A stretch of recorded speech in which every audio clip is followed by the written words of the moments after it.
कभी बंगाल की सियासत में ममता बनर्जी का नाम ही सत्ता और दबदबे का पर्याय था, लेकिन अब तस्वीर बदलती दिख रही है। जिस नेता के इशारे पर बंगाल की राजनीति करवट लेती थी, आज उसी के काफिले पर लोगों का गुस्सा पत्थरों, कीचड़ और चप्पलों की शक्ल में नजर आया।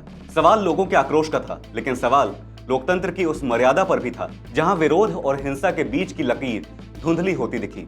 एक तरफ पूर्व मुख्यमंत्री की गाड़ी पर हमले के आरोप हैं, दूसरी तरफ इसे जनता के गुस्से का नाम दिया जा रहा है। क्या है पूरा मामला, जानेंगे इस रिपोर्ट में। नमस्कार, आप देख रहे हैं आपका अपना न्यूज चैनल सत्य सर्वोच्च न्यूज और मैं हूं सोम। उन्हीं जेड प्लस कैटेगरी पान আমরা উইথড্র করিনি। एरकम गाड़ी में बड़ा बड़ा पत्थर मारा गया, बाहर से एंटी सोशल पुलिस का सामने में इतना गाड़ी। पश्चिम बंगाल की राजनीति में एक बार फिर तनाव बढ़ता दिखाई दे रहा है। उत्तर 24 परगना जिले में पूर्व मुख्यमंत्री ममता बनर्जी के काफिले को भीड़ ने घेर लिया। आरोप है कि उनकी गाड़ी पर बड़े बड़े पत्थर फेंके गए, मिट्टी और कीचड़ फेंका गया, जूते और चप्पल भी गाड़ी की तरफ उछाले गए।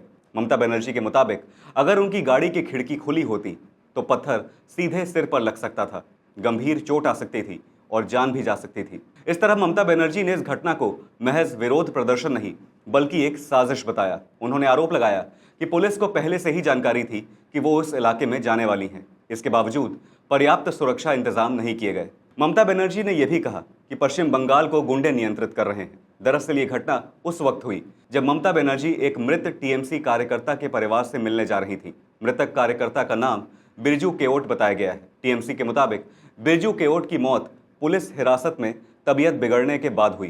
प्राप्त जानकारी के मुताबिक ये मामला हाली शहर थाने से जुड़ा है। बिरजू केओट को वसूली समेत अलग अलग आरोपों में गिरफ्तार किया गया था। शुक्रवार को उसे अदालत में पेश किया गया। अदालत ने 5 दिन की पुलिस हिरासत का आदेश दिया था। इसके बाद उसकी हिरासत में मौत हो गई। टीएमसी का दावा है कि बिरजू केओट का नाम एफआईआर में भी शामिल नहीं था। इसी मामले को लेकर ममता बनर्जी उसके परिवार से मिलने जा रही थी, लेकिन बिजपुर के पास उनका काफिला अचानक भीड़ के बीच फंस गया। सैकड़ों लोग सड़क पर मौजूद थे। भीड़ ने गाड़ियों को घेर लिया, नारेबाजी शुरू हो गई, लोग चोर चोर चिल्लाने लगे और इसी दौरान काफिले पर पत्थर फेंके जाने का आरोप सामने आया। उस समय ममता बनर्जी की गाड़ी में टीएमसी सांसद कल्याण बनर्जी और डोला सेन भी मौजूद थी। घटना के बाद टीएमसी सांसद कल्याण बनर्जी ने इसे सीधे तौर पर जान से मारने की कोशिश बताया। उनका आरोप है कि पत्थर ममता बनर्जी को निशाना बनाकर फेंके गए। उन्होंने पुलिस पर भी गंभीर सवाल उठाए। कल्याण बनर्जी ने आरोप लगाया कि पूरी घटना के दौरान पुलिस मूक दर्शक बनी रही। उन्होंने यह भी आरोप लगाया कि इस हमले के पीछे बीजेपी कार्यकर्ताओं का हाथ था और इसे साजिश के तहत अंजाम दिया गया। उन्होंने पश्चिम बंगाल के मुख्यमंत्री शुभेंदु अधिकारी के इशारे पर हमला कराए जाने का भी आरोप लगाया। हालांकि इन आरोपों को बीजेपी ने सिरे से खारिज कर दिया। पश्चिम बंगाल बीजेपी अध्यक्ष शमिक भट्टाचार्य ने कहा कि इस घटना से बीजेपी का कोई लेना देना नहीं है। उनके मुताबिक ये जनता का गुस्सा है।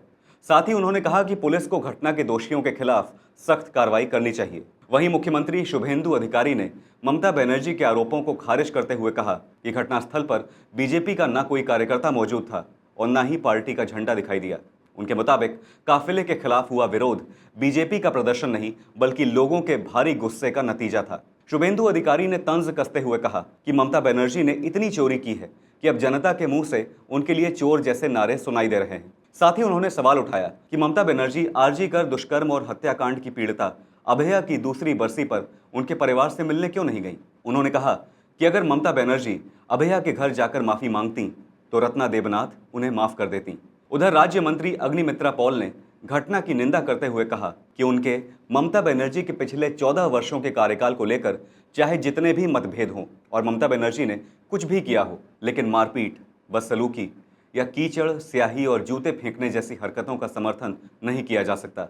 उन्होंने स्पष्ट किया कि न तो वो, न उनकी पार्टी और न ही सरकार इस तरह के व्यवहार के पक्ष में है। उन्होंने साफ कहा कि ऐसा व्यवहार राजनीतिक संस्कृति का हिस्सा नहीं होना चाहिए। उन्होंने खासतौर पर कहा कि एक महिला और बुजुर्ग महिला के खिलाफ इस तरह का व्यवहार स्वीकार्य नहीं है। ये बयान इसलिए भी महत्वपूर्ण है क्योंकि घटना को लेकर राजनीतिक आरोप प्रत्यारोप के बीच हिंसा के तरीके पर भी सवाल खड़े हो रहे हैं। यानी एक तरफ टीएमसी इसे राजनीतिक साजिश और हत्या के प्रयास के तौर पर दिखा रही है, तो दूसरी तरफ बीजेपी इसे जनता के आक्रोश का नतीजा बता रही है। दिलचस्प है कि ममता बनर्जी मुख्यमंत्री पद से हट चुकी हैं, लेकिन उनकी Z+ सुरक्षा बरकरार है। मई 2026 में पश्चिम बंगाल में सत्ता परिवर्तन के बाद उनके आवास के बाहर अतिरिक्त पुलिस व्यवस्था कम की गई थी, लेकिन Z+ सुरक्षा हटाई नहीं गई।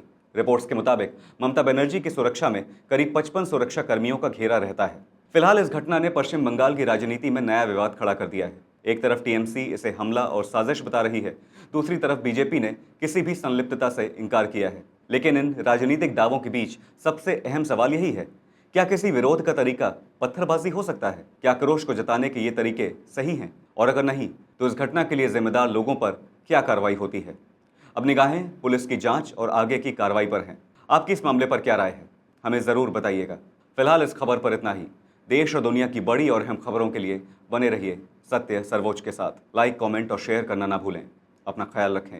धन्यवाद। जय हिंद।